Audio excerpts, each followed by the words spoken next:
ദൃശ്യങ്ങൾ തന്നെ അവിടെ തന്നെ തുടരുക. നമുക്ക് പൊതുവേദിയുടെ ചില പ്രേക്ഷകർ കൂടി വരുന്നുണ്ട്.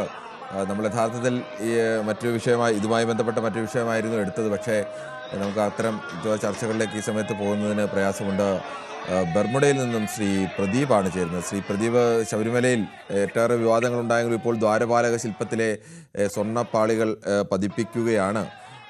സ്വർണം പൊതിഞ്ഞ ഈ പാളികൾ അതിൽ ഉറപ്പിക്കുന്ന ചടങ്ങാണ് അല്പസമയത്തിനുള്ളിൽ തന്നെ ആരംഭിക്കും. അപ്പോൾ ഇന്ന് ഉണ്ണികൃഷ്ണൻ പോറ്റിയെ, ഒന്നാം പ്രതി ഉണ്ണികൃഷ്ണൻ പോറ്റിയെ റിമാൻഡ് ചെയ്തിരിക്കുകയാണ്. ഉണ്ണികൃഷ്ണൻ പോറ്റി പറയുന്നത് മറ്റു പലരും ഈ കളവിൽ പങ്കാളികളായിട്ടുണ്ട് എന്നൊക്കെയാണ്. താങ്കളുടെ അഭിപ്രായം പറയാം. നമസ്കാരം കിരൺ. നമസ്കാരം കിരൺ. ഈ കള്ളൻ കപ്പലിൽ എന്ന് പറയുമ്പോൾ, പക്ഷെ കള്ളനിപ്പം കപ്പലിലാണ്, പക്ഷെ ആ കപ്പിത്താൻ ഇപ്പൊ അവിടെ ഇല്ല. കേരളത്തിന് പുറത്താണെന്ന് തോന്നുന്നു. എന്തായാലും ആവട്ടെ. പക്ഷേ ഇത് സർക്കാരും അറിയാതെ, അല്ലെങ്കിൽ ആ സർക്കാരിന്റെ ഭാഗമായ ദേവസ്വം മന്ത്രി അറിയാതെ അതെങ്ങനെ സംഭവിക്കുമോ?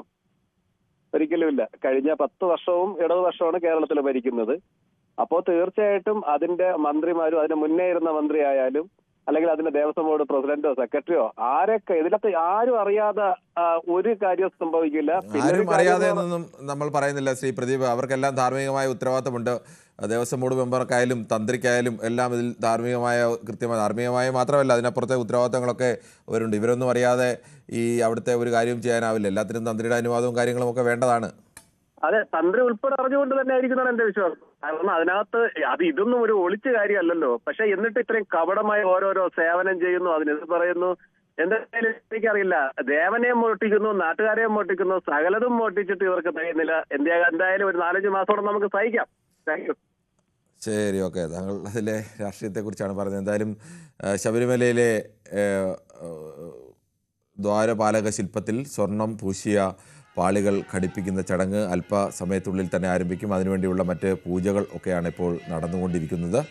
ഇതിന് ശേഷമാണ് അവിടെ സ്ട്രോങ് റൂമിൽ എത്തിച്ചിരിക്കുന്ന പാളികൾ അതിൽ ഉറപ്പിക്കുന്നത്. 2 ദ്വാരപാലക ശില്പത്തിലും ഒറ്റ പാളിയായി ഉറപ്പിക്കുകയല്ല, അതിൻ്റെ കൈ, കാല്, ശരീരം അങ്ങനെ വ്യത്യസ്ത ഭാഗങ്ങളായിട്ടാണ് ഈ പാളികളുള്ളത്. ഇതോരോന്നുമാണ് ഘടിപ്പിക്കുന്നത്. വളരെ അപൂർവമായി മാത്രമാണ് നമുക്ക് ഇങ്ങനെ കഴിഞ്ഞ കുറച്ച് ദിവസങ്ങൾ മാത്രമായിരുന്നു ഈ തരത്തിലേക്ക് ദ്വാരപാലക ശില്പത്തെ സ്വർണ്ണത്തിൽ പൊതിയാത്ത രീതിയിലേക്ക്, അതിൻ്റെ ശരിയായ രൂപത്തിലേക്ക് കാണാൻ കഴിയുക. ഇനിയിപ്പോൾ അതിൽ പൊതിഞ്ഞ രൂപമാവും നമുക്ക് ശബരിമലയിൽ കാണാൻ കഴിയുക. ഈ ദൃശ്യങ്ങളിൽ നമുക്ക് വളരെ വ്യക്തമാണ് ദ്വാരപാലക ശില്പം വളരെ വ്യക്തമായി തന്നെ നമുക്ക് കാണാം. എന്തായാലും അല്പസമയത്തിനുള്ളിൽ തന്നെയാണ് ഇത് ഘടിപ്പിക്കുന്നത്. നമുക്ക് മറ്റ് പ്രേക്ഷകൻ കൂടിയുണ്ട്. ശ്രീ ബാലകൃഷ്ണനാണ് വടകരയിൽ നിന്നും. ശ്രീ ബാലകൃഷ്ണൻ, താങ്കൾക്ക് പറയാം. സാർ നമസ്കാരം. നമസ്കാരം.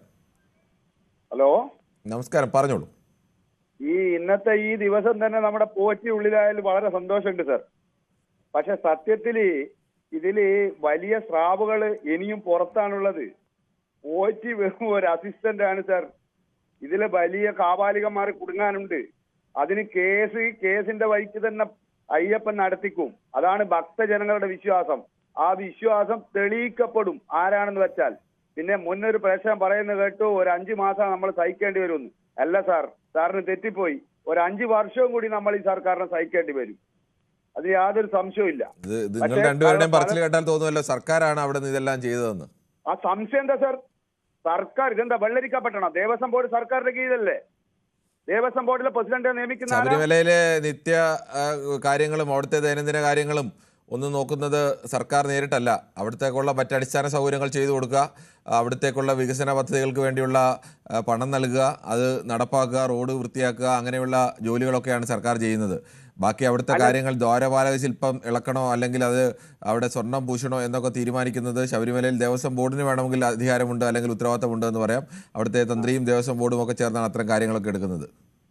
പിന്നെ എന്തിനാ സാർ ദേവസ്വം ബോർഡും പരിവാരങ്ങൾക്ക് ഇത്രയധികം പണം എടുത്തിട്ട് ശമ്പളം കൊടുത്ത് തീറ്റിപ്പോറ്റുന്നത്? ദേവസ്വം ബോർഡ് പരിവാരങ്ങൾക്ക് അങ്ങനെ ഭീമമായ ശമ്പളം കൊടുത്ത് തീറ്റിപ്പോറ്റുന്നൊന്നുമില്ല. ദേവസ്വം ബോർഡ് കൃത്യമായി ദേവസ്വം ബോർഡ് സംവിധാനം.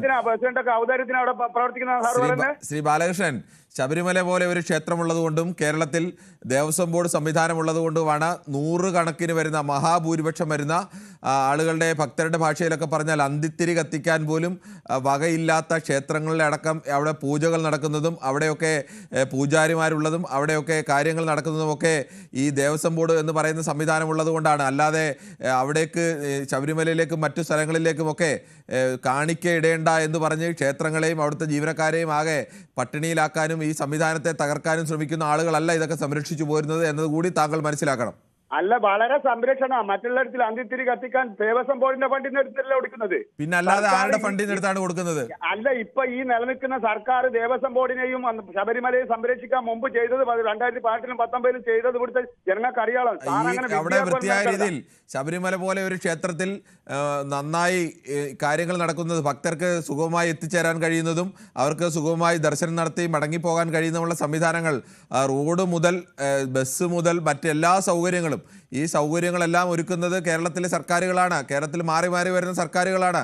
അതിപ്പോൾ ഇടതു സർക്കാർ മാത്രമല്ല, UDF സർക്കാരും ഇതൊക്കെ ചെയ്തിട്ടുണ്ട്. ഈ സർക്കാരുകളാണ് ഈ സൗകര്യങ്ങളെല്ലാം ഒരുക്കുന്നത്. അല്ലാതെ സർക്കാർ ആരും ദേവസ്വത്തിന് കാണിക്കേണ്ടുന്ന പണം എടുത്തുകൊണ്ട് കേരളത്തിലെ ഒരു സർക്കാരും പോയിട്ടില്ല. കേരളത്തിൽ മുമ്പ് വന്ന സർക്കാരുകളും ഇതൊക്കെ ധാരാളം ചെയ്തിട്ടുണ്ട്. പക്ഷെ ഈ സർക്കാർ ഈ അമ്പലത്തിനെ നശിപ്പിച്ചേന്ന് മടങ്ങും, പക്ഷെ അയ്യപ്പനെ വിട്ടുകൊടുക്കൂല.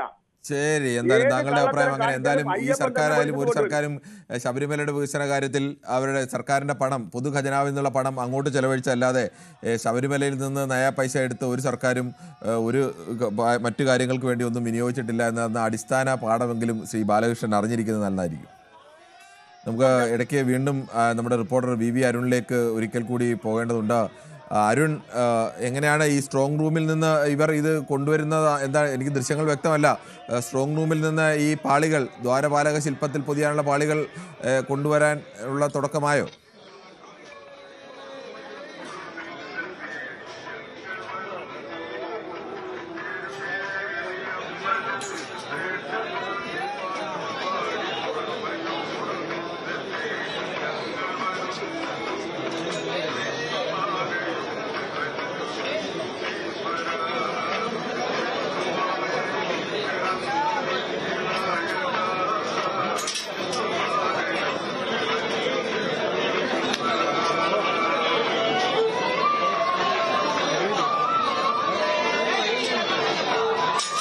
കിരൺ, സ്ട്രോങ് റൂമിൽ നിന്ന് ദ്വാരപാലക ശില്പങ്ങളിൽ പൊതിയാനുള്ള സ്വർണ്ണപ്പാളികൾ കൊണ്ടുവരുന്ന നടപടിക്രമങ്ങൾ ആരംഭിച്ചിട്ടുണ്ട്. അവിടേക്ക് ഉദ്യോഗസ്ഥരും തന്ത്രിയുടെ പ്രതിനിധികളും ഒക്കെ അവിടേക്ക് പോയിട്ടുണ്ട്. അല്പസമയത്തിന് ഇവിടേക്ക് എത്തുമെന്നാണ് മനസ്സിലാകുന്നത്. അതിനുശേഷം ശുദ്ധിക്രിയ നടത്തേണ്ടതുണ്ട്. ആ ശുദ്ധിക്രിയയ്ക്ക് ശേഷം അതും ഇവിടെ വച്ച് വേണം നടത്തേണ്ടത്. അതിനുശേഷമാകും ഇത് പതിക്കുക. അല്പസമയത്തിനുള്ളിൽ അത് ആരംഭിക്കുമെന്ന് തന്നെയാണ് മനസ്സിലാകുന്നത്. വലിയ തിരക്ക്. ഇന്ന് ഏതാണ്ട് 30,000-ലധികം പേർ സ്പോട്ട് ബുക്കിംഗ് വഴി ഇവിടെ ദർശനത്തിന് ബുക്ക് ചെയ്തിട്ടുണ്ട്.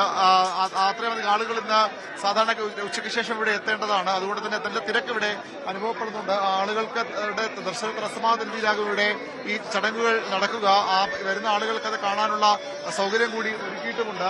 ഏതായാലും അല്പസമയത്തിനകം ഈ സ്വർണ്ണപ്പാളികൾ ഇവിടേക്ക് എത്തിക്കും. സ്ട്രോങ് റൂമിൽ നടപടിക്രമങ്ങൾ പാലിച്ചു വേണം, മഹസരകൾ അടക്കം തയ്യാറാക്കി വേണം സ്ട്രോങ് റൂമിൽ നിന്ന് ഈ സ്വർണ്ണപ്പാളികൾ പുറത്തെത്തിക്കേണ്ടത്. നടപടിക്രമങ്ങളിൽ ഒരു കണിക പോലും വീഴ്ച വരാൻ പാടില്ല എന്ന നിർബന്ധമുണ്ട്.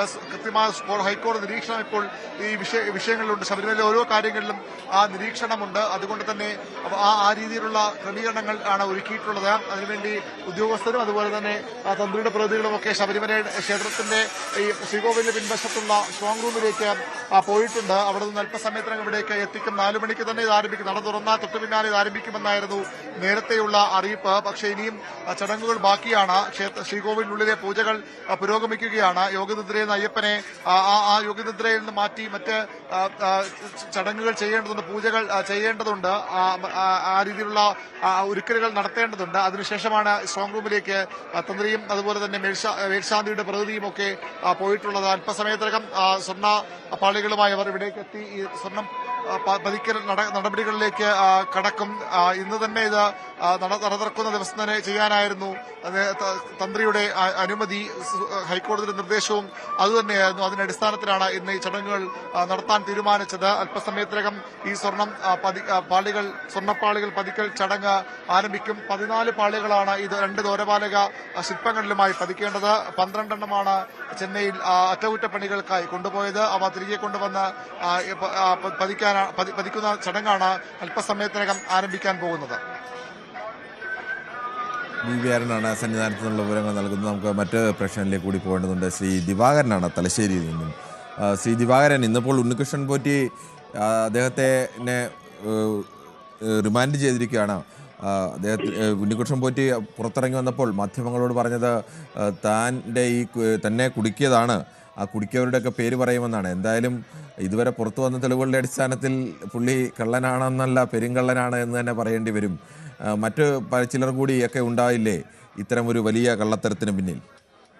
വേറെ ഉണ്ണികൃഷ്ണൻ എന്ന വ്യാജ പൂജാരി ഇത്രയും പെരുങ്കൊള്ള നടത്തിയത് വ്യക്തമായ തെളിവുണ്ടായിട്ടും ചാനലുകാരുടെ ചോദ്യത്തിന് പെരുങ്കള്ളന്റെ മറുപടി എന്താ കുടുക്കിയെന്നാണ്. യാതൊരു കുറ്റബോധവും ഇല്ലാതെ കള്ളന്മാർ അങ്ങനെയാ പറയാ, കട്ടെന്ന് പറയാലോ. വീണ്ടും പറയുന്നത് അതിനോടൊപ്പം ദേവന്റെ കൊള്ള അടിച്ചു മാറ്റിയവർ ആരൊക്കെ ഉണ്ടെങ്കിലും അത് വിദഗ്ധമായി ഇന്റലിജന്റ് ആയ ഉദ്യോഗസ്ഥന്മാർ കണ്ടുപിടിക്കും. എന്താണ് ജനങ്ങൾ ഭക്തന്മാർ അത്രയും യൂണിറ്റി സംഘ് എന്ന് പറഞ്ഞ അത്രയും ഇളകി മറിഞ്ഞിട്ടുണ്ട്.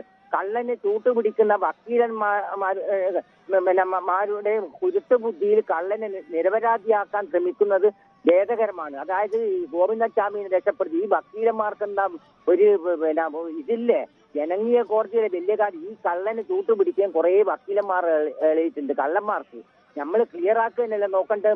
മഹാത്മാഗാന്ധി വാരിസ പരീക്ഷ പാസ്സായത് എന്ന് പറഞ്ഞാൽ കള്ളത്തം പറയുന്നുണ്ട്. വക്കീലന്മാർ ഒട്ടുമുക്കാലും കള്ളത്തെ ഒന്നാള് കൊല്ലാണ്ടാക്കും, നിരപരാധിയെ ദിവാകരൻ അങ്ങനെയല്ല. ഒരു അഭിഭാഷകനെ സംബന്ധിച്ച് അഭിഭാഷകൻ ഇനി ആരുടേതാണോ വക്കാലത്ത് ഏറ്റെടുക്കുന്നത്, അതിന് കള്ളൻ്റെതോ കൊലപാതകയുടേതോ ഏത് മോശപ്പെട്ട പ്രവൃത്തി ചെയ്ത ആളുടേതായിക്കോട്ടെ അവർക്ക് അവരുടെ ഭാഗം വാദിക്കാനുള്ള അവകാശമുണ്ട്. അങ്ങനെയാണ് ഇന്ത്യൻ നിയമം, അങ്ങനെയാണ്. അതിനെ നമുക്ക് ഒരു അഭിഭാഷക വൃത്തി ചെയ്യുന്ന ആളുകളെ അക്കാര്യത്തിൽ നമ്മൾ കുറ്റം പറയേണ്ടതില്ല. നമ്മളൊരു മോശക്കാരൻ്റെ അഭിഭാഷകനായ എല്ലാ ആളിനും, ഞാൻ പറഞ്ഞല്ലോ, എത്ര മോശക്കാരനായ പ്രതിയായാലും അയാൾക്ക് വേണ്ടി വാദിക്കാൻ ഒരു അഭിഭാഷകൻ തയ്യാറായില്ലെങ്കിൽ കോടതി തന്നെ അവർക്ക് ഒരു അഭിഭാഷകനെ അങ്ങനെയല്ല ശ്രീ ദിവാകരൻ. അങ്ങനെ നല്ല ആളുകളുടെ കേസ് മാത്രമേ എടുക്കൂ എന്നല്ല, അങ്ങനെയല്ല. ഞാൻ പറഞ്ഞല്ലോ, ഇനി ഒരു പെരുങ്കള്ളനാണ് അല്ലെങ്കിൽ ഏറ്റവും മോശപ്പെട്ട ഒരാളാണ്. ഇപ്പം നമ്മുടെ ഒരു ഉദാഹരണം ഗോവിന്ദസ്വാമി ആണെങ്കിലും ഗോവിന്ദസ്വാമിക്ക് അഭിഭാഷകൻ ഇല്ലെങ്കിൽ അഭിഭാഷകനെ കോടതി വെച്ചു കൊടുക്കും. അങ്ങനെയാണ് നമ്മുടെ ഇന്ത്യൻ നിയമം. അവർക്ക് കൂടി അവകാശങ്ങളുള്ളതാണ് നമ്മുടെ നിയമം. പക്ഷെ അതാണെങ്കിലും സാറ് പറഞ്ഞ ശരിയാ, വക്കീലന്മാർക്ക് ജീവിക്കണമെന്ന്. പക്ഷെ ജീവിക്കണമെന്ന് പറഞ്ഞാൽ ജീവിക്കാൻ വേണ്ടിയല്ല ശ്രീ ദിവാകരൻ. അത് അങ്ങനെ നമ്മുടെ നിയമവ്യവസ്ഥ പാലിക്കുന്നത്. അവർക്ക് പറയാനുള്ള കാര്യങ്ങൾ കോടതിയിൽ അവതരിപ്പിക്കാൻ അവകാശമുണ്ട്. ആ അവകാശം കൂടി പാലിച്ചു വേണം അവർക്ക് ശിക്ഷ നൽകാൻ. അങ്ങനെ ശിക്ഷ ഉണ്ടെങ്കിൽ കുരുട്ടുബുദ്ധിയില് പരോളിറങ്ങി നിരപരാധിയ കോടതിയെ പറ്റിച്ചിട്ട് വക്കീലിന്റെ ബുദ്ധിയിലല്ലേ പിന്നെയും പരോള് കൊടുത്തത് സാറേ. ശരി, ശ്രീ ദിവാകരനാണ് തലശ്ശേരിയിൽ നിന്ന് സംസാരിച്ചത്. എന്തായാലും ശബരിമല ശ്രീകോവിലിന് മുന്നിലെ ദ്വാരപാലക ശില്പത്തിൽ സ്വർണം പൂശിയ പാളികൾ പതിപ്പിക്കുന്ന ചടങ്ങ് അല്പസമയത്തുള്ളിൽ തന്നെ ആരംഭിക്കും. 14 പാളികളാണുള്ളത്. അതിൽ 12 പാളികൾ ചെന്നൈയിൽ കൊണ്ടുപോയിട്ടാണ് സ്വർണം പൂശിയത്. ഇലക്ട്രോപ്ലേറ്റ് ചെയ്ത സ്വർണ്ണ പാളികളാണ് മടക്കിക്കൊണ്ടുവരുന്നത്. ഇതാണ് ഇപ്പോൾ ഘടിപ്പിക്കാൻ പോകുന്നത്. ഏറെ വിവാദമായ വിഷയം കൂടിയാണിത്. ഈ ദ്വാരപാലക ശില്പത്തിലെ സ്വർണ്ണ പാളികളിൽ ആ പാളികൾ ആദ്യം സ്വർണം ക്ലാഡ് ചെയ്ത് ഉറപ്പിച്ചിരിക്കുകയായിരുന്നു വിജയ് മല്യയുടെ നേതൃത്വത്തിൽ UV ഗ്രൂപ്പിൻ്റെത്. അതാണ് ഇളക്കിക്കൊണ്ടുപോയിട്ട് അതിന് പകരം സ്വർണം ഇലക്ട്രോപ്ലേറ്റ് ചെയ്തത്. ഈ സമയത്താണ് കിലോ കണക്കിന് ഏകദേശം 3.25-4 കിലോയോളം സ്വർണം ഇവർ അവിടെ നിന്ന് മോഷ്ടിച്ചത്. അതിനുശേഷം വിശ്വാസ തട്ടിപ്പിൻ്റെ മാതൃകയിൽ പല വീടുകളിലുമൊക്കെ ഇത് വെച്ച് അങ്ങനെ പൂജ നടത്താൻ അവസരം കൊടുക്കുകയും പണം സമ്പാദിക്കുകയും ഒക്കെ ചെയ്തിട്ടുണ്ട്. എന്തായാലും ഒന്നാം പ്രതി ഉണ്ണികൃഷ്ണൻ പോറ്റി ഇപ്പോൾ പോലീസിൻ്റെ ക്രൈംബ്രാഞ്ചിൻ്റെ കസ്റ്റഡിയിലാണ്. ശബരിമല സന്നിധാനത്ത് ഞങ്ങളുടെ റിപ്പോർട്ടർ VV അരുണുണ്ട്. അവിടെ എങ്ങനെയാണ് അരുൺ, തുലാമാസ പൂജയ്ക്ക് വേണ്ടി നട തുറന്നപ്പോൾ തന്നെ വലിയ തിരക്ക് കൂടി അനുഭവപ്പെടുകയാണോ?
നമുക്ക് പൊതുവേദിയുടെ പ്രേക്ഷകരിലേക്ക് കൂടി ഇടയ്ക്ക് പോകേണ്ടതുണ്ട്. സന്തോഷാണ് കാസർഗോഡ് നിന്നും.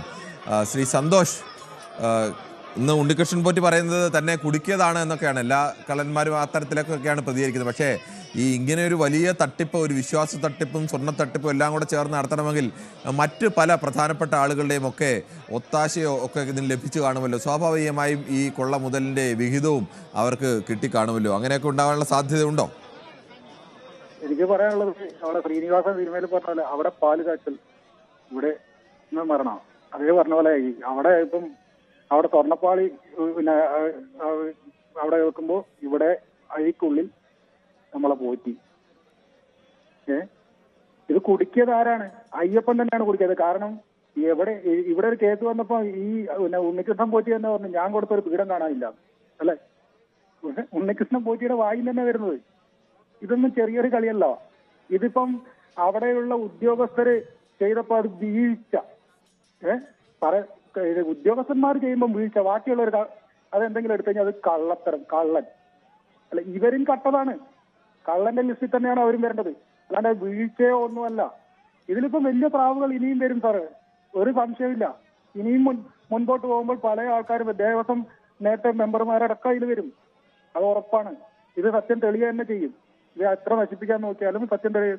പ്രത്യേകിച്ച് ഹൈക്കോടതിയുടെ മേൽനോട്ടത്തിലുള്ള ഒരു അന്വേഷണം കൂടി ആയതുകൊണ്ട് ഇത് സത്യം തെളിയും. ഒരാളും മാറി നിൽക്കാൻ സാധ്യത ഇതിൽ എനിക്ക് കാണുന്നില്ല. പിന്നെ ബാലേന്ദ്രചേട്ടൻ പറഞ്ഞ പോലെ 5 വർഷം ഉറപ്പാണ്, ഭരണം ഉറപ്പാണ്. കാരണം കേന്ദ്രം സഹായിക്കും. ഒരു കേസുകളും ED കേസോ ഒരു കേസും തെളിയിക്കാൻ നിൽക്കില്ല. കാരണം അവർക്ക് കേന്ദ്രത്തിന്റെ ഉദ്ദേശം എന്താണ്? കോൺഗ്രസ് മുക്ത ഭാരതമാണ്. കോൺഗ്രസിനെ ഇല്ലാതാക്കുക. CPM ഇവിടെ LDF ഇവിടെ ആകെ ഒരു സ്റ്റേറ്റേ ഉള്ളൂ. അതിനെ ലാസ്റ്റ് നമുക്കൊരു അട്ടേനെ എടുത്ത് കളയുന്ന പോലെ കളയാനുള്ള അവസരം അവർക്കുള്ളൂ. കാരണം ഒരു സ്റ്റേറ്റേ ഉള്ളൂ, ബാക്കിയുള്ള കേസുകൾ ഒന്നിച്ചിങ് കൊണ്ടുവരും. അപ്പൊ 5 വർഷം ഉറപ്പാണ്.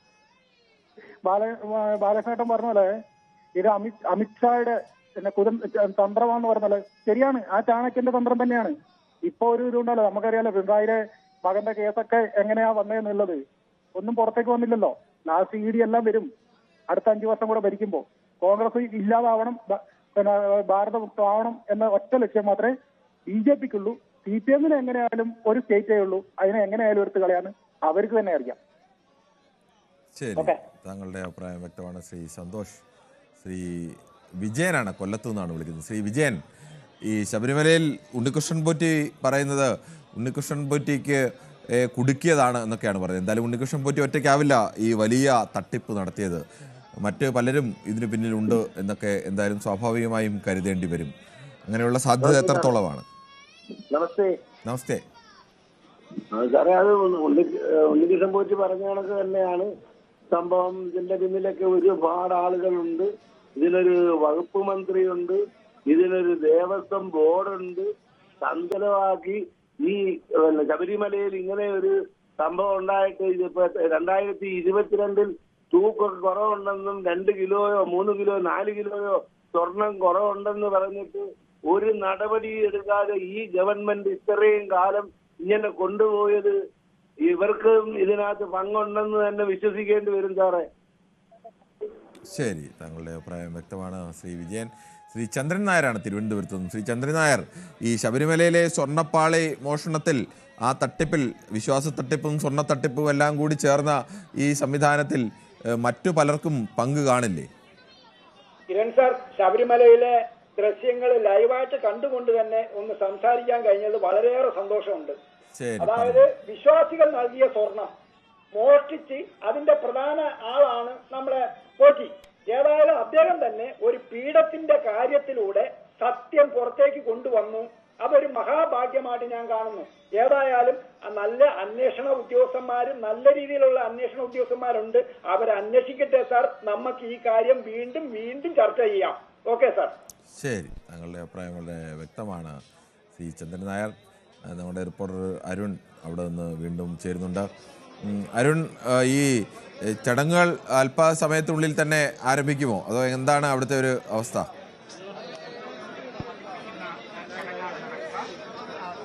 തീർച്ചയായിട്ടും അല്പസമയത്തേക്ക് ഇവിടേക്ക് ഇത് കൊണ്ടുവരുമെന്ന് തന്നെയാണ് മനസ്സിലാകുന്നത്. 4 മണിക്ക് തന്നെ തുടങ്ങുമെന്ന് നേരത്തെ സൂചനകൾ ഉണ്ടായിരുന്നു. പക്ഷേ മറ്റു ചില പൂജകൾ കൂടിയുള്ളത് കൊണ്ട് അത് മാറ്റിവെക്കുകയായിരുന്നു വേണം കരുതാൻ. ഏതായാലും അല്പസമയത്തേക്ക് ഇവിടേക്ക് ഈ സ്വർണ്ണ പാളികൾ കൊണ്ടുവരും. മഹസർ പ്രകാരം ദ്വാരപാലക ശില്പങ്ങളിലെ സ്വർണം പൂശിയ പാളികളുടെ ആകെ ഭാരം 38 കിലോഗ്രാമാണ്. 14 പാളികളാണ് ആകെ ഉണ്ടായിരുന്നത്. ഇതിൽ ഈ 14 പാളികളിലായി 397 ഗ്രാം സ്വർണ്ണമാണ്. സ്വർണം പൂശിയ പാളികളാണ്. അതുകൊണ്ട് അതിന്റെ സ്വർണത്തിന്റെ അളവ് മഹസർ രേഖകൾ പ്രകാരം 397 ഗ്രാമാണ്. 14 പാളികളിൽ 12 എണ്ണം ചെന്നൈയിൽ കൊണ്ടുപോയതിന് കാരണം 2 പാളികളിൽ കേടുപാടുകൾ ഇല്ലായിരുന്നു. അതിന് അറ്റകുറ്റപ്പണികൾ ഉണ്ടായിരുന്നില്ല ആവശ്യമായിരുന്നു. അതുകൊണ്ട് തന്നെ അവ ചെന്നൈയിലേക്ക് കൊണ്ടുപോയിരുന്നില്ല. കൊണ്ടുപോയ 12 പാളികളുടെ ആകെ ഭാരം 22 കിലോഗ്രാമാണ്. അതിൽ 281 ഗ്രാം ആയിരുന്നു സ്വർണത്തിന്റെ ഭാരം. അതായത് ഈ കൊണ്ടുപോയ 12 പാളികളിൽ 22 കിലോഗ്രാം സ്വർണം, അതിൽ 281 ഗ്രാം സ്വർണം അതിന്റെ ഭാരം ഉണ്ടായിരുന്നു. ചെന്നൈയിലെ സ്മാർട്ട് ക്രിയേഷൻ നടന്ന അറ്റകുറ്റപ്പണിയുടെ ഭാഗമായി 10 ഗ്രാം സ്വർണമാണ് പുതുതായി പൂശിയത്. നേരത്തെ ഉണ്ടായിരുന്നതിന് അപ്പുറത്തേക്ക് 10 ഗ്രാം സ്വർണം സ്മാർട്ട് ക്രിയേഷൻസ് നിന്ന് പൂശിയിട്ടുണ്ട് എന്നാണ് കണക്കുകൾ. അതിനുശേഷമാണ് തിരുവാഭരണ കമ്മീഷണറുടെ നേതൃത്വത്തിൽ സന്നിധാനത്ത് തിരികെ എത്തിച്ച് അപ്പോഴും ഇതിന്റെ ഭാരം നോക്കി മഹസർ തയ്യാറാക്കിയത്. 2025 കഴിഞ്ഞ സെപ്റ്റംബറിന്റെ കാര്യമാണ് ഞാനിപ്പോൾ പറയുന്നത്. 2019 ഇതൊന്നും ഉണ്ടായിരുന്നില്ല എന്നതാണ് ഈ തട്ടിപ്പിന്റെ ആഴം വ്യക്തമാക്കുന്നത്. പക്ഷേ 2025 അത്തരം നടപടിക്രമങ്ങളൊക്കെ പൂർത്തിയാക്കിയിരുന്നു. തിരികെ കൊണ്ടുവന്നപ്പോഴും ഈ ഹൈക്കോടതിയുടെ അനുമതിയോടുകൂടി ഇവിടെ കൊണ്ടുവന്നപ്പോഴും ഇതിന്റെ ഭാരം കൃത്യമായ മഹസർ പ്രകാരം രേഖപ്പെടുത്തി. അപ്പോൾ തിരികെ കൊണ്ടുവരുമ്പോൾ 12 പാളികളിലെ സ്വർണത്തിന്റെ ഭാരം 291 ഗ്രാമായി വർദ്ധിച്ചു എന്നാണ് കണക്കുകൾ. നേരത്തെ അത് 281 ഗ്രാമായിരുന്നു. 10 ഗ്രാം അവിടെ നിന്ന് ചേർത്തപ്പോൾ 291 ഗ്രാമായി വർദ്ധിച്ചു എന്നാണ് കണക്കുകൾ. ആ പാളികളാണ് ഇവിടെ ഇപ്പോൾ തിരികെ സ്ഥാപിക്കാൻ പോകുന്നത്. ദ്വാരപാലക ശില്പങ്ങളിലെ സ്വർണം പൂശിയ 14 പാളികളുടെ ആകെ ഭാരം 38 കിലോഗ്രാം ആണെന്നാണ് ദേവസ്വം ബോർഡിന്റെ കണക്ക്. ഇതിൽ സ്വർണത്തിന്റെ ഭാരം 397 ഗ്രാമിൽ നിന്നിപ്പോൾ 407 ഗ്രാമായി വർദ്ധിച്ചുവെന്നും ദേവസ്വം ബോർഡിന്റെ മഹസർ രേഖകൾ വ്യക്തമാക്കുന്നു. ആ 12 പാളികളാണ്, 12 നേരത്തെയുള്ള 2 പാളികളുമാണ് ഇവിടെ ഇപ്പോൾ പുനഃസ്ഥാപിക്കാൻ പോകുന്നത്. ഹൈക്കോടതി അനുമതിയോടുകൂടിയാണ് സന്നിധാനത്തെ സ്ട്രോങ് റൂമിൽ ഇത് സ്ഥാപിച്ചത്. അതാണ് ഇപ്പോൾ തിരികെ എടുത്ത് ഇവിടെ നിന്ന് ഇവിടെ കൊണ്ടുവന്ന ഈ ദ്വാരപാലക ശില്പങ്ങളിൽ, ഇവിടെയുള്ള ദ്വാരപാലക ശില്പങ്ങളിൽ പതിക്കാൻ ഒരുങ്ങുന്നത്, പുനഃസ്ഥാപിക്കാൻ ഒരുങ്ങുന്നത്. അതിനുള്ള ക്രമീകരണങ്ങൾ, അതിനുള്ള നടപടിക്രമങ്ങൾ അവസാന ഘട്ടത്തിലാണ്. ഏത് നിമിഷവും ഇവിടെ ഇത് കൊണ്ടുവരാം എന്ന സൂചന തന്നെയാണ് ദേവസ്വം ബോർഡ് ഉദ്യോഗസ്ഥരിൽ നിന്ന് ലഭിക്കുന്നത്. സ്ട്രോങ് റൂമിൽ നേരത്തെ തന്നെ ഇതിന്റെ പരിശോധനയുമായി ബന്ധപ്പെട്ട ഉദ്യോഗസ്ഥരും അതുപോലെ തന്നെ ഈ മഹസറൊക്കെ രേഖപ്പെടുത്തി മാത്രമേ ഇത് പുറത്തേക്ക് എത്തിക്കാൻ കഴിയുകയുള്ളൂ. അതിനുള്ള നടപടിക്രമങ്ങളാണ് ഈ കാലതാമസം, ഇപ്പോഴത്തെ സമയ നീണ്ടുപോകുന്നതിന് കാരണമായി നമുക്ക് മനസ്സിലാക്കാൻ കഴിയുന്നത്. ഏതായാലും വളരെ നിർണായകമായ, വളരെ ഭക്തിക്കപ്പുറത്തേക്ക്, ഭക്തിപരമായ ചടങ്ങുകൾക്ക് എന്നതിനപ്പുറത്തേക്ക് വലിയ പ്രാധാന്യമുള്ള, സംസ്ഥാനത്തിന്റെ ഇപ്പോഴത്തെ രാഷ്ട്രീയ ചരിത്രത്തിൽ കൂടി വലിയ പ്രാധാന്യമുള്ള ഒരു നടപടിക്രമങ്ങളാണ് നടക്കുന്നത്. കോടതിയുടെ നേരിട്ടുള്ള മേൽനോട്ടം, നിരീക്ഷണം എപ്പോഴും ശബരിമലയുടെ കാര്യത്തിലുണ്ട്. ജില്ലാ ജഡ്ജി അതിനെ ചുമതലപ്പെടുത്തിയിട്ടുണ്ട്. പക്ഷേ അപ്പോഴേക്ക് അതെല്ലാം ഉണ്ടായിട്ട് പോലുമാണ് ഇവിടെ ഇത്തരമൊരു വലിയ തട്ടിപ്പ്, ക്രമക്കേട്, സ്വർണ്ണ കൊള്ള, അയ്യപ്പന്റെ സ്വർണ്ണത്തിൽ കൊള്ള നടന്നിരിക്കുന്നത്, ദേവസ്വത്തിന്റെ സ്വർണ്ണത്തിൽ മോഷണം കുറവുണ്ടായിരിക്കുന്നത്. ഏതായാലും ആ പ്രശ്നങ്ങൾ ആ രീതിയിൽ അന്വേഷണം പുരോഗമിക്കുന്നതിനിടെയാണ് ഇത്തരമൊരു ആചാരപരമായ നടപടിക്രമങ്ങൾ കൂടി ഇവിടെ നടക്കാൻ പോകുന്നത്. ഈ ഇവിടെ ഉള്ള സ്വർണ്ണ ദ്വാരപാലക ശില്പങ്ങളിൽ അല്പസമയത്തിനകം സ്വർണം പതിപ്പിക്കും. അതിനുള്ള ഒരുക്കങ്ങൾ അവസാന നിമിഷങ്ങളിലേക്ക് കടക്കുകയാണ്. കിരൺ ാണ് അവിടെ നിന്നുള്ള സന്നിധാനത്തു നിന്നുള്ള വിവരങ്ങൾ നൽകിയത്. എന്തായാലും നമുക്ക് ആ ദൃശ്യങ്ങൾ തന്നെ തുടരാം. തുടർന്നുകൊണ്ട് ശ്രീ സുരേന്ദ്രനാണ് തൃശ്ശൂരിൽ നിന്നും. ശ്രീ സുരേന്ദ്രൻ, ഉണ്ണികൃഷ്ണൻ പോറ്റി പറയുന്നത് തന്നെ കുടുക്കിയതാണ് എന്നൊക്കെയാണ്. ഒട്ടുമിക്ക കള്ളന്മാരും പിടിക്കപ്പെടുമ്പോൾ പറയുന്നത് ഇങ്ങനെയൊക്കെയാണ്, തങ്ങളെ കുടുക്കിയതാണ്, മറ്റാരോ ആണ്, ഇവരെന്തോ ഒരു നിഷ്കളങ്കൻ എന്ന മട്ടിലൊക്കെയാണ് പറയുന്നത്. എന്തായാലും ഇതുവരെ പുറത്തു വന്ന തെളിവുകളുടെ അടിസ്ഥാനത്തിൽ ഉണ്ണികൃഷ്ണൻ പോറ്റി കള്ളനാണെന്ന് മാത്രമല്ല പെരുങ്കള്ളനാണ് എന്ന് പറയേണ്ടി വരും. അത്രത്തോളം വലിയ തട്ടിപ്പാണ്. സ്വർണ്ണ തട്ടിപ്പ് മാത്രമല്ല, വിശ്വാസ തട്ടിപ്പ് കൂടിയാണ്. വിശ്വാസികളെ, പാവപ്പെട്ട വിശ്വാസികളെയൊക്കെ ആ തരത്തിലാണ് തട്ടിച്ചത്. വലിയ സമ്പന്ന വിശ്വാസികളെയുമാണ് അദ്ദേഹം ആ തട്ടിപ്പിന് ഉപയോഗിച്ചത്. അങ്ങനെയും ഉണ്ട്. അവരുടെയൊക്കെ വീടുകളിലുമൊക്കെ കൊണ്ടുപോയി ഈ പാളി വെച്ച് അയ്യപ്പ ചൈതന്യമുള്ള പാളികളാണെന്ന് വിശ്വാസികൾ കരുതുന്ന പാളികൾ കൊണ്ടുവച്ച് അവിടെ നിന്നൊക്കെ പണം തട്ടിയെടുക്കുക ഒക്കെ, അങ്ങനെയൊക്കെ ചെയ്ത ഒരാൾ കൂടിയാണ്. ഈ തട്ടിപ്പിൽ മറ്റു പലരും പങ്കാളികളായിട്ടുണ്ട് എന്ന് കരുതുന്നുണ്ടോ? നമസ്കാരം സാറേ. നമസ്കാരം. എനിക്ക് പറയാനുള്ളത്, ഈ ദേവസ്വം വിജിലൻസ് പറയണു ദേവസ്വം ബോർഡ് അറിയാണ്ട് ഈ പാളികൾ, സ്വർണം, മറ്റുള്ള പാളികളും മറ്റുള്ള കാര്യങ്ങളും പുറത്തേക്ക് കൊണ്ടുപോകാൻ പാടില്ല എന്ന്. എന്തുകൊണ്ട് തന്ത്രി, മേൽശാന്തി ഇവരറിയാണ്ട് കൊണ്ടുപോകാൻ പറ്റുമോ? എന്തിന് ഈ റിപ്പോർട്ട് എഴുതിയ ദേവസ്വം വിജിലൻസ് എന്തുകൊണ്ട് അവരറിയാണ്ട് ഇത്രയും കാലം ഇവിടുന്ന് ഈ സാധനം പോയി? അപ്പൊ ഞാൻ പറയണത് തന്ത്രി, മേൽശാന്തി, ദേവസ്വം വിജിലൻസ് ഇവരും കൂടി ഇതിൽ പ്രതിസ്ഥാനത്ത് വരേണ്ടതാണ്. കാരണം ഇവരറിയാണ്ട് എങ്ങനെ പോകണം ഈ സാധനം? ദേവസ്വം വിജിലൻസ് അറിയാണ്ട് ഈ ഇത്രയും വളരെ പ്രധാനപ്പെട്ട ഒരു ചോദ്യം തന്നെയാണ് ശ്രീ സുരേന്ദ്രൻ. പലപ്പോഴും ഈ കാര്യത്തിൽ ശബരിമലയെ സംബന്ധിച്ച് തീരുമാനമെടുക്കേണ്ടതിൽ ഏറ്റവും സുപ്രധാനമായ അവകാശമധികാരം ഉണ്ട് എന്ന് സ്ഥാപിച്ചു വെച്ചിരിക്കുന്ന ആളുകൾ, അങ്ങനെയുള്ള ആളുകൾ ഇതൊന്നും അറിയുന്നില്ല, അവരൊന്നും ഇതിൽ പങ്ക് ഇല്ല എന്ന മട്ടിലൊക്കെയാണ് കാര്യങ്ങൾ പോകുന്നത്. വിജിലൻസ് പറഞ്ഞാലൊന്നും യാതൊരു കാര്യമില്ല. വിജിലൻസിന് ഇങ്ങനെയുള്ള കാര്യങ്ങൾ അറിയാനാണ് ഈ ദേവസ്വം വിജിലൻസിനെ അവിടെ സ്ഥാപിച്ചിട്ടുള്ളത്. അവരറിയില്ല, അവര് റിപ്പോർട്ട് മറ്റുള്ള കാര്യങ്ങൾ ചെയ്തു കൊടുക്കുന്നുണ്ട്, ഒരു കാര്യമില്ല. പിന്നെ സാറ് നേരത്തെ പറഞ്ഞു പാവങ്ങളൊന്നും അവിടെ പറ്റിക്കുന്നൊന്നുമില്ല. ഈ പറഞ്ഞ ഈ വിശ്വാസം എന്തെങ്കിലും ഇപ്പൊ ജയറാമന്റെ വീട്ടിൽ കൊണ്ടുപോയിട്ട് വെച്ചില്ലേ, അതുമാതിരിയൊന്നും പാവങ്ങളുടെ വീട്ടിലൊന്നും ഈ പറഞ്ഞ കാര്യങ്ങളൊന്നും അവരൊന്നും പെട്ടെന്ന് തിരുത്തിയത് ഞാൻ ഉദ്ദേശിച്ചത് അർത്ഥത്തിലല്ല പാവങ്ങളെന്ന് പറഞ്ഞാൽ അത് പെട്ടെന്ന് തന്നെ തിരുത്തി തട്ടിക്കണത്. തട്ടിപ്പിന് മുഴുവൻ പറഞ്ഞ ഈ കാശുള്ള ആൾക്കാരാണ്. അത് എന്തുകൊണ്ടാണെന്നറിയോ? അവിടെ വരുന്നതെന്നറിയോ? ഇവരുടെ വീട്ടിൽ പോയിട്ട് മേൽശാന്തിയോ തന്ത്രിയോ ഇവരൊക്കെ ഏതെങ്കിലും തരത്തിലുള്ള പൂജകൾ, ഇപ്പൊ ഈ ഉണ്ണീഷ്ണം പോയിട്ട് തന്നെ പൂജകളും കാര്യങ്ങളും നടത്തുന്നത് നമ്മൾ കണ്ടു. അപ്പൊ അവരൊക്കെ വിചാരിക്കുന്നത് എന്താണെന്നറിയോ? കുറെ പൂജകളും കാര്യങ്ങളും നടത്തി അവരുടെ ഇതിന് ഐശ്വര്യം ഉണ്ടാവും എന്നാണ് വിചാരിക്കുന്നത്. പക്ഷെ നമ്മൾ വിചാരിക്കുന്നത് എന്താണെന്ന് വെച്ചാൽ നമ്മള് ഉദാഹരണത്തിന് ഞാൻ പറയാം, ആ അയ്യപ്പന്റെ ക്യൂ എന്ന് പറഞ്ഞാൽ അയ്യപ്പനെ യഥാർത്ഥ ഭക്തന്മാരുടെ ക്യൂ വരുന്നുണ്ട്. ആ ക്യൂ ആണ് യഥാർത്ഥ ഭക്തന്മാർ. അല്ലാണ്ട് വരുന്ന അതിന് വിൽപ്പന കാണാം നമുക്ക്. ഇപ്പൊ ചിലപ്പോ കുറച്ച് കുറവായിരിക്കും. അത് എല്ലാത്ത സമയത്ത് VIP ക്യൂ, ആ ക്യൂ എന്നൊക്കെ പറഞ്ഞ് അതിലും വരുന്ന ആൾക്കാരുണ്ട്. അവരാണ് ഈ തട്ടിപ്പെന്നല്ല, അവർക്ക് ഇത് പോയാലും വേറെ ഉണ്ടായിരിക്കും. അവര് ചിലപ്പോ ജനങ്ങളെ തട്ടിച്ച് കുറെ കാശുണ്ടാവും. ആ കാശിന്റെ കുറെ ഭാഗം അയ്യപ്പന് കൊടുത്തു കഴിഞ്ഞാൽ അവർക്ക് ഉയർച്ചയും കാര്യങ്ങളും ഉണ്ടാവും എന്ന് വിചാരിച്ചിട്ടായിരിക്കാം അങ്ങനെ ചെയ്യുന്നത്. എന്തായാലും ഇതിന്റെ പൊരുളുകളൊക്കെ പുറത്തേക്ക് വരും. പിന്നെ ഉണ്ണീഷ്ണം പോറ്റി വിശ്വാസത്തെ കച്ചവടാക്കിയിട്ട് അയാൾ പറയാണ് ഞാനിതിൽ പെട്ടുപോയതാണെന്ന്. എന്തിന് ഇയാളെ പെട്ടുപോകണം? ഈ ശ്രീകോവിലിന്റെ അടുത്ത് ഉള്ളിലേക്ക് കയറി അയ്യപ്പനെ പൂജ ചെയ്യുന്ന ഒരാൾ പറയാനാ ഞാൻ മറ്റുള്ള ആൾക്കാരെ തട്ടിപ്പിന് ഇരയായെന്നൊന്നും പറഞ്ഞാൽ അയാളെ പറഞ്ഞാലൊന്നും യാതൊരു അർത്ഥമില്ല. അതിന് കുറെ ആൾക്കാർ കൂട്ടുന്നുണ്ട്, അത് വേറെ കാര്യം. ഒക്കെ ഭക്തന്മാരാണ് ഇവരൊക്കെ, വലിയ ഭക്തന്മാരാണ് ഇവരെയൊക്കെ. ഈ അവിശ്വാസികളായ ആൾക്കാരൊന്നും ഇതിൽ പോയി തട്ടിക്കാനൊന്നും നോക്കില്ല എനിക്ക് തോന്നുന്നു. അതുപോലെ യഥാർത്ഥ ഭക്തന്മാരും ഇതിനെ തട്ടിക്കില്ല. ഈ വക ആൾക്കാരുണ്ടല്ലോ, ഈ കപട ഭക്തന്മാര് എന്ന് പറഞ്ഞിട്ട് നടക്കുന്ന ആൾക്കാരുണ്ടല്ലോ, അവരാണ് യഥാർത്ഥത്തിൽ ശബരിമലയിലെ ഏറ്റവും വലിയ ശാപം. ബാക്കി ഈ യഥാർത്ഥ ഭക്തന്മാരൊന്നും ഒരു പ്രശ്നമില്ല. യഥാർത്ഥ ആ വരി കൂടി വരുന്ന ആൾക്കാർ നോക്കി ഒരു നിമിഷം വേണ്ട അവരോട് നമ്മൾ തൊഴുത് കഴിഞ്ഞ് പുറത്തേക്ക് അടുക്കുമ്പോൾ നിങ്ങൾ ചോദിച്ചു നോക്കിയോളോ, അയ്യോ വളരെ സന്തോഷമായിട്ട് അവർ പോവാ. മറ്റുള്ള ആൾക്കാർക്ക് ഒരു 10 പ്രാവശ്യം തൊഴുതാലും അവർക്ക് ആ തൃപ്തി കിട്ടില്ല. അവർ ആ വരി കൂടെ തിരക്കിന്റെ ഇടയിൽ 1 സെക്കൻഡ് അല്ലെങ്കിൽ 2 സെക്കൻഡ് അവരെ തൊഴുത് കഴിഞ്ഞാൽ അവരുടെ മുഖഭാവം തന്നെ കണ്ടു കഴിഞ്ഞാൽ നമുക്കറിയാം. അത്രേ പറയാനുള്ളൂ സാറേ. Okay, thank you. ശരി, താങ്കളുടെ അഭിപ്രായം വളരെ വ്യക്തമാണ് ശ്രീ സുരേന്ദ്രൻ. ശക്തമായ അഭിപ്രായങ്ങൾ തന്നെയാണ് അദ്ദേഹം പറഞ്ഞത്.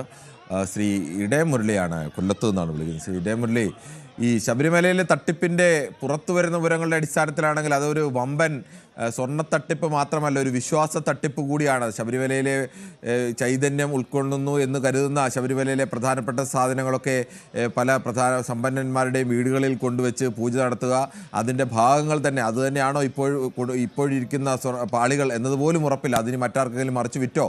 അങ്ങനെയുള്ള നിരവധി സംശയങ്ങൾ. ഈ വലിയ തട്ടിപ്പിന് ഈ ഒരാളാണ് ഇപ്പോൾ പിടിയിലായത്. അതിനൊക്കെ അപ്പുറത്തേക്കുള്ള ആളുകൾ കൂടി ഇതിലൊക്കെ ഉൾപ്പെട്ടിട്ടുണ്ടാവുമോ? നമസ്കാരം. നമസ്കാരമുണ്ട്. നമ്മൾ ലോകത്ത് ആദ്യമായിട്ടാണ് ഇങ്ങനെ ഒരു ക്ഷേത്രത്തിന്റെ ഭരണാധികാരികൾ തന്നെ അവിടുത്തെ സ്വർണ്ണവകകൾ തട്ടിക്കൊണ്ടുപോയി. അയ്യോ, അങ്ങനെയൊന്നും അല്ല ശ്രീ ഇടയം മുരളി. ഒരുപാട് അമ്പലക്കള്ളന്മാർ എന്ന് തന്നെ ഒരു പ്രയോഗം തന്നെയല്ല, അമ്പലം വിഴുങ്ങികൾ എന്നൊക്കെ. ഈ മിക്കവാറും അമ്പലങ്ങളും ദേവാലയങ്ങളുമായി ബന്ധപ്പെട്ട്, അതിന് പള്ളിയാലുമായിട്ട് ബന്ധപ്പെട്ട് എപ്പോഴും ഈ പുരോഹിതന്മാരും അമ്പലവുമായി ചേർന്ന് നിൽക്കുന്ന കടുത്ത വിശ്വാസികളും അഭിനയിക്കുന്നവരും ഒക്കെയാണ് എപ്പോഴും ഈ ദേവന്റെ മുതൽ അല്ലെങ്കിൽ പള്ളിയുടെയോ അമ്പലങ്ങളുടെയൊക്കെ മുതൽ ഏറ്റവും കൂടുതൽ കട്ടിട്ടുള്ളത്. അതിന് യാതൊരു സംശയവുമില്ല. അവിശ്വാസികളൊന്നും അല്ല അവിടെ വന്ന് കക്കുന്നത്.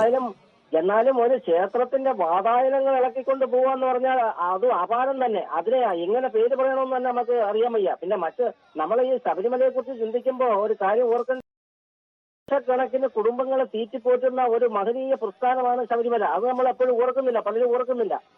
അവിടെ ചെല്ലുന്ന അയ്യപ്പ ഭക്തർക്ക് തന്നെ പതിനായിരക്കണക്കിന് അയ്യപ്പ ഭക്തന്മാർക്ക് അവിടെ അന്നദാനം തന്നെ കിട്ടുന്നുണ്ട് എല്ലായ്പ്പോഴും. അതുകൂടാതെ ഈ ക്ഷേത്രവുമായിട്ട് ബന്ധപ്പെട്ട് പ്രവർത്തിക്കുന്ന ദേവസ്വം ബോർഡിന്റെ അംഗങ്ങൾ എത്രയോ കുടുംബങ്ങൾ ജീവിച്ചു പോകുന്ന ഒരു പ്രസ്ഥാനമാണ്. അത് പലരും ചിന്തിക്കാതെ പോവുകയാണ്. അതവിടെ നിൽക്കട്ടെ. ഇപ്പോ ഈ ഇങ്ങനെ ഒരു ഈ സ്വർണ്ണപ്പാളികൾ അവിടുന്ന് ഇളക്കുമ്പോ, ദ്വാരപാലകരുടെ ആഭരണങ്ങൾ അവിടുന്ന് ഇളക്കുമ്പോ സ്വാഭാവികമായിട്ടും അവിടെ ഹൈക്കോടതിയുടെ ഒരു സ്പെഷ്യൽ കമ്മീഷണർ ഉണ്ട്. അത് കൂടാതെ വിജിലൻസ് ഉണ്ട്. ഇവരറിയാതെ ഈ സാധനങ്ങൾ അവിടുന്ന് വളരെ വെയിറ്റ് കുറഞ്ഞൊരു സാധനമല്ല, അല്ലെങ്കിൽ ഒരു ചെറിയ ഒരു സാധനം എടുത്തുകൊണ്ട് പോകുന്നവർ ഇത് കൊണ്ടുപോകാൻ ഒക്കത്തില്ല. അപ്പോൾ വളരെയേറെ സമയമെടുത്ത് ഇത് ഇളക്കി തോളിലോ ഒക്കെ അവിടുന്ന് ചുമന്ന് മറ്റ് ട്രാക്ടറിലേക്കൊക്കെ കൊണ്ടുപോകുന്ന സ്ഥലത്തേക്ക് കൊണ്ടുപോകണമെങ്കിൽ വളരെയേറെ സമയം വേണം. അപ്പോൾ ഇവരറിഞ്ഞില്ല എന്ന് നമ്മളോട്, ഈ കേരളത്തിലെ ഒരു അരിയാഹാരം കഴിക്കുന്ന മനുഷ്യരോട് പറയാൻ പറ്റത്തില്ല. അപ്പോ ദേവസ്വം ബോർഡിന് ഇതിന് പങ്കുണ്ട്. ദേവസ്വം ബോർഡ് മെമ്പർക്കറിയാം, ദേവസ്വം ബോർഡ് പ്രസിഡന്റിന് അറിയാം, മന്ത്രിക്ക് വരെ ഇതിന്റെ കണക്ഷൻ ഇല്ലാതെ ഇത് നടക്കത്തില്ല. കാര്യം മേലധികാരികൾ ഉണ്ടെങ്കിൽ ഈ താഴെ തട്ടിൽ ഇത് പ്രവർത്തിക്കുമ്പോ അവരെ കസ്റ്റഡിയിലെടുക്കും, അറസ്റ്റ് ചെയ്യും, അങ്ങനെ നിയമ നടപടികൾ വരുമെന്ന് അവർക്കറിയാം. അപ്പം അതുകൊണ്ട് മേൽഘടകങ്ങളിലുള്ള ഒരു പിടിയോടെയാണ് ഇത് ചെയ്തിരിക്കുന്നത്. മറ്റൊരു കാര്യം പറഞ്ഞാൽ ദേവസ്വം ഹൈക്കോടതിയുടെ ഒരു കമ്മീഷണർ വരെ അവിടെ ഉണ്ട്. അദ്ദേഹം താമസിക്കുന്ന തൊട്ട അപ്പുറത്ത് ഉള്ള ടീച്ചിങ് സെന്ററിൽ വലിയ ബിൽഡിങ്ങിലാണ്. അവിടെ നിന്ന് നോക്കിയാൽ ഈ സന്നിധാനത്ത് നടക്കുന്ന സംഭവങ്ങൾ കാണാം. അവിടെ അങ്ങനെ അത് ഇളക്കുമ്പോൾ സ്വാഭാവികമായിട്ടും സ്പെഷ്യൽ കമ്മീഷണർ അനുവാദം വേണം.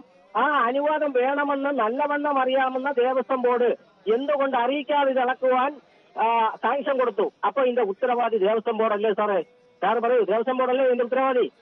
തീർച്ചയായും ദേവസ്വം ബോർഡിനും അതിന്റെ ധാർമ്മികമായ ഉത്തരവാദിത്തമുണ്ട്. ഇനി ഈ കൊള്ളയിൽ അവരുടെ ആരെങ്കിലും പങ്കെടുത്തിട്ടുണ്ടോ എന്നതാണ് ഈ തിരിച്ചറിയുന്നത്. ഏറ്റെടുത്ത ദേവസ്വം ബോർഡ് പ്രസിഡന്റ് രാജിവെച്ചെങ്കിലും പോകണ്ടേ സാറേ? ഇപ്പോഴത്തെ ദേവസ്വം ബോർഡ് പ്രസിഡന്റ് കാലത്തല്ലല്ലോ ശ്രീ മുരളി ഇതൊന്നും നടന്നത്. ഇപ്പോഴത്തെ ദേവസ്വം ബോർഡ് പ്രസിഡന്റ് കാലത്തല്ലല്ലോ ഇതൊന്നും നടന്നത്. അന്നത്തെ ദേവസ്വം ബോർഡ് പ്രസിഡന്റിനെ എന്തെങ്കിലും ചോദ്യം ചെയ്തോ അറസ്റ്റ് ചെയ്തിട്ടുണ്ടോ? ഇല്ലല്ലോ. ചേർത്തിട്ടുണ്ടല്ലോ. ഇനി ആ കാര്യങ്ങളിനകത്ത് ഇനി അവർക്ക് ധാർമ്മിക ഉത്തരവാദിത്തം മാത്രമാണോ, അതോ അവർ ഈ കൊള്ളയ്ക്കൊക്കെ പങ്കുനിന്നവരും കൂട്ടുനിന്നവരും?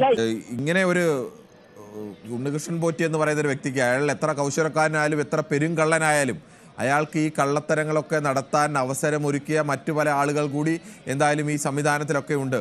അല്ലെങ്കിൽ അയാൾ അവരെല്ലാം സമർത്ഥമായി കബളിപ്പിച്ചെങ്കിൽ അതിൻ്റെ ധാർമ്മികമായ ഉത്തരവാദിത്തം തീർച്ചയായും അവർക്കുണ്ട്. എന്തായാലും അതിനൊക്കെ അപ്പുറത്തേക്ക് എന്തായാലും അവരെല്ലാം ഇത്രയും കാലമൊന്നും കബളിപ്പിച്ചൊന്നും ആയിരിക്കില്ല നീങ്ങുന്നത്. അതിൽ പലർക്കും ഈ കട്ട മുതലിൻ്റെ വിഹിതം കിട്ടിയിട്ടുണ്ടാവാം. താങ്കൾക്ക് എന്താണ് പറയാനുള്ളത്?